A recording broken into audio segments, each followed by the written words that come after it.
It's not dynamite, C4, or TNT blowing that up, no. But it is something that anyone can get right over the counter. They're called exploding targets and are sold under a variety of brand names like Shockwave, Bullseye, and most famously, Tannerite. Sportsmen use them to get a visual on where exactly they've shot downrange. It's a target that creates an explosion when hit with a bullet, whether it's placed next to a home or a large gummy bear. If you put 150 pounds of Tannerite in the middle of this house, it would level this house completely. That's not the intended use, though. In fact, on Tannerite's labels and website, it clearly warns consumers to only use the product in a safe manner, according to instructions. Tannerite even tells people not to do what hundreds are doing on YouTube. If the manufacturer's instructions and warnings are followed, bad things won't happen. But in the end, it's use at your own risk. They're binary explosives, two separate compounds, often ammonium nitrate and aluminum powder, which are inert until they're mixed and shaken together, at which point they become explosive and will detonate when hit with a speeding bullet.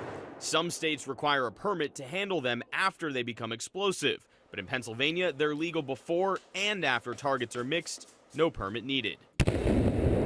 They're also pretty easy to get. So I just came out of the gun store where I got these 2 pounds of exploding targets. It was $9.95 each, no questions asked. To see how it's supposed to be used, Washington County SWAT team member and certified sniper Kevin Grippo took us to the South Connellsville Rod and Gun Club. That's where he took aim at an exploding target. But as we all know, not everyone follows directions. In Ohio, Jennifer Greer nearly lost her hand when someone fired at this exploding target packed in a metal refrigerator while she filmed it all with her cell phone.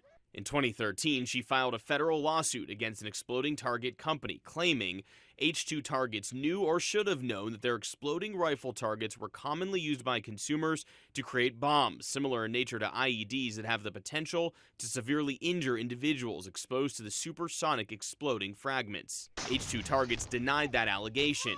Greer eventually settled her lawsuit with H2 Targets. The company's attorney says H2 is no longer in business. The FBI has acknowledged the dangers as well. This 2013 memo states exploding targets, commonly referred to as Tannerite or reactive targets, can be used as an explosive for illicit purposes by criminals and extremists for use in improvised explosive devices known as IEDs. The concern for us is that they can be used to create larger, more destructive type explosive devices, which could then be used for nefarious purposes. You don't even have to leave Pennsylvania to find a plot to use exploding targets to do exactly what the FBI warned about. His plan was to kill as many police officers as he could. Here in Loganville, right outside York, Pennsylvania, investigators say a man named Howard Timothy Coughlin Jr. planned to blow up this state police barracks. In this arrest affidavit, he told investigators, "I've already staked out their headquarters. I already know where they fuel their cars. I already know the entrances and exits.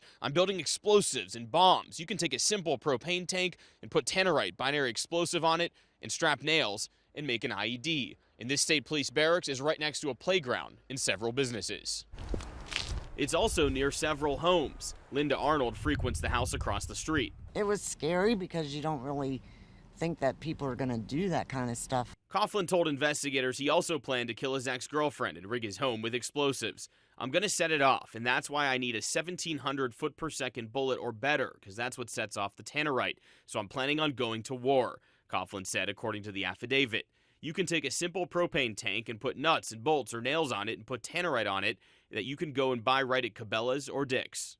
Tannerite Sports LLC, the maker of Tannerite, emailed Action News Investigates a statement. Tannerite vigorously condemns any and all uses of our product that does not adhere to our strict safety guidelines and intended use. We commend the law enforcement community in Pennsylvania for apprehending the individual who threatened the freedoms we all hold so dear. Tannerite is a legal, safe, and fun product that is being safely and lawfully used by people throughout the state of Pennsylvania and elsewhere as intended by design. Coughlin, however, never built any bombs, but did acquire propane tanks and gun parts. He's pleaded not guilty and has a preliminary hearing March 9th. I'd say we're about 100 yards. Eric Schaefer owns Relic Consignment Shop across the street from the barracks. Shrapnel can fly, pretty darn far. Exploding targets are sold and used legally here in Pennsylvania, but in states like Tennessee and Nebraska, the targets become illegal without a permit as soon as they are mixed, at which point they're considered explosives. Eric Lowry, owner of Pittsburgh Tactical Firearms, says they're nothing to worry about. If kids can go and get, say, 20 pounds of it at a store and blow up a car, what's to stop a terrorist from doing that? Because it's just not very effective. Lowry says exploding targets are far more expensive and more difficult to detonate than many other common products like gasoline, fertilizer, or propane, which one could also easily buy. If you told me that there was a guy buying bullets and pulling the bullets out and taking the gunpowder and putting it into something else, I would have believed that over this story, you know? Because Tannerite's that impractical. Absolutely. Gasoline, though, isn't marketed or packaged the way exploding targets are, which aren't difficult to acquire in mass quantities. When do we get into the territory where it might raise a red flag?